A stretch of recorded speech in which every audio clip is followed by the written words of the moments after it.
Hi everyone, welcome back to my channel. Thank you so much for stopping by. I have a case for you today that is quite perplexing. It's very recent. It was just decided last week here in Australia. It sparked so much outrage and confusion. So I thought I'd very quickly share the facts of the case with you. It's a very short case with very compelling evidence against the accused in the form of CCTV footage that I will be sharing with you here in this video. However, I will be putting a timestamp if you want to skip the footage when I start to play it, because it might be triggering for a few of you out there. It is a sexual assault, or rather an intent to commit sexual assault case.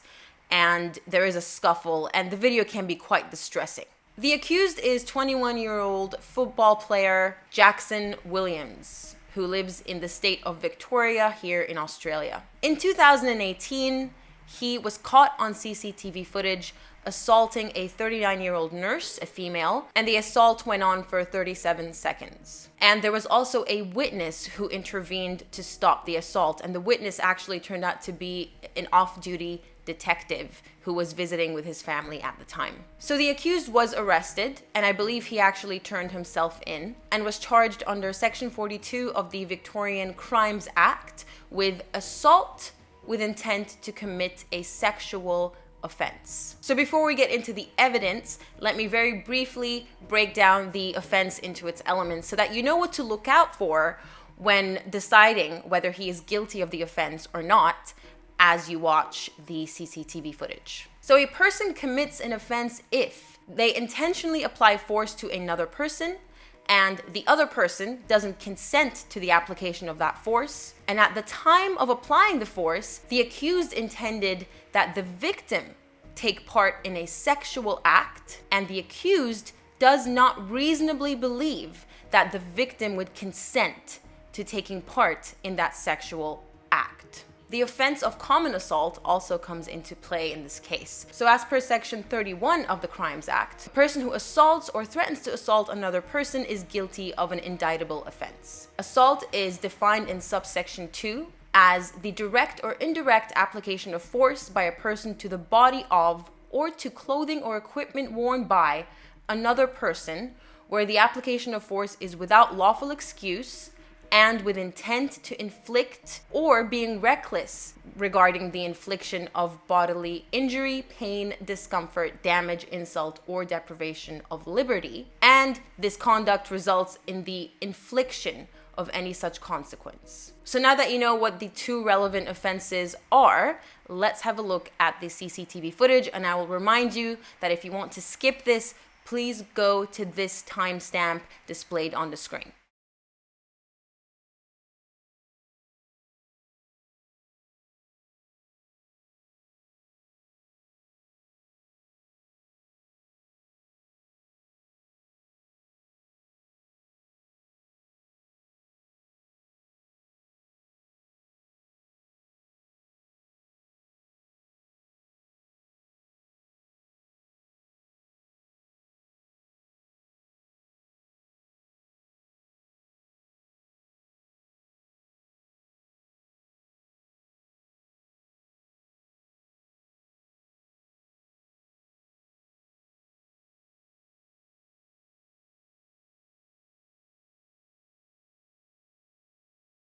The accused's defense was that he was severely intoxicated and had no recollection of the incident whatsoever. Now, it's important to note that this was a single judge trial, so there was no jury because of COVID. The judge was female, Judge Mandy Fox, and she found that Mr. Williams was not guilty of assault with intent to commit a sexual offense. Instead, she found that he was guilty of common assault. Now, it goes without saying that he was guilty of common assault because he did assault her.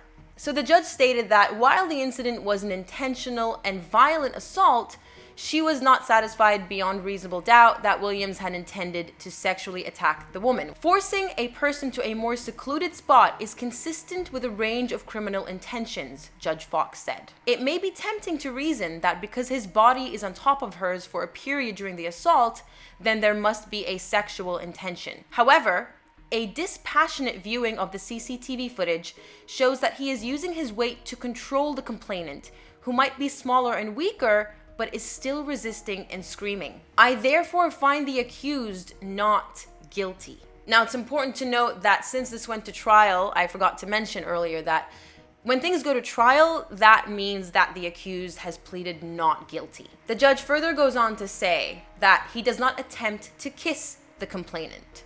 He does not attempt to remove her clothing or pull at her clothing or attempt to undo or remove his clothing. During the time he is on top of the complainant, he does not position his body so as to separate her legs. As I watch the footage, you can clearly tell that even though the victim's head or her face area is blurred for her protection, of course, for her privacy, he is clearly trying to kiss her. Let me know in the comments below if you disagree or if you don't see that at all. Now, I will mention that the footage is blurred to the public, so I am going to assume the judge viewed the footage without any blurring because she needed to see it as it was, as clearly as possible. So I could be wrong on that front. Maybe he didn't attempt to kiss her. But from what I can see, he did. But let's play devil's advocate and say that he didn't attempt to kiss her. I don't see how the two are interconnected because I don't remember the presence of kissing or the act of kissing as a mandatory element that must be proven in order to satisfy the elements of this crime. Kissing and sexual assault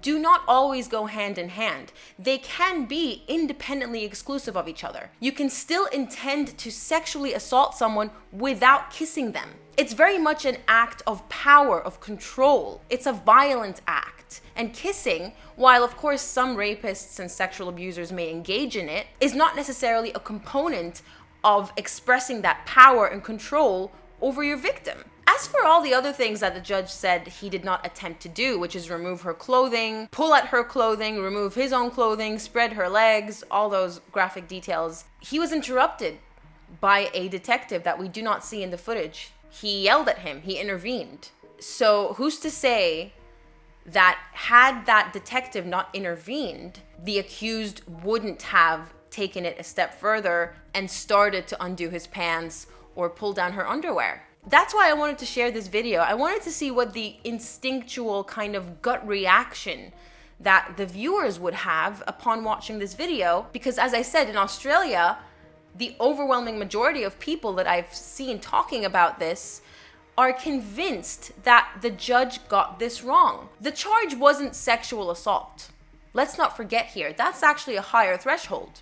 The charge was intention to commit sexual assault. There didn't seem to be any other motive. I mean, he didn't steal anything. He didn't try to grab her bag before pouncing on her. He didn't try to actually take anything from her. It was all just pressing his body against hers and pinning her down between his legs and positioning his legs in a very suggestive manner. The prosecutor stated that it strained credulity to suggest the man was trying to do anything other than commit a sexual assault. I have an entire video talking about the difficulty with prosecuting sexual assault cases because of the private nature of these offenses. They're usually committed in private with no eyewitnesses and no independent evidence, because it doesn't always have to result in rape where you can get DNA evidence or you can examine the victim.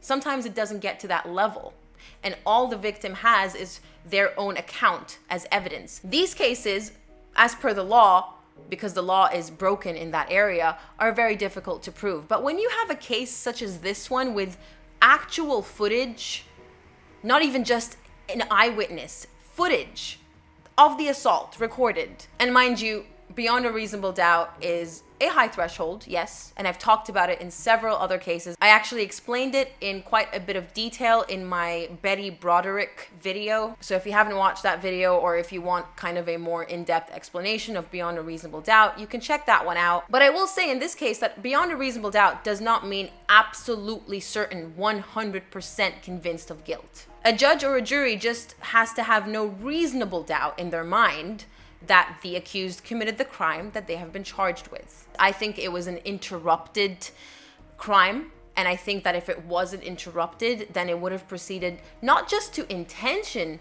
but actual full-blown sexual assault. That's it for this video. Do let me know what you think in the comments below. If you agree with a judge, I'm sure I don't have to tell you to not be afraid to voice your opinion and to voice your support of the judge's ruling, because we all have different perceptions, different ways of interpreting things. We're not all the same, and that's why the jury system exists in general. There's nothing wrong with arriving at a different conclusion, but I would really like some insight. If you agree with a judge, why do you agree with the judge? And the same goes for any opinions that disagree with the judge's ruling. If you disagree, I would also like to know why.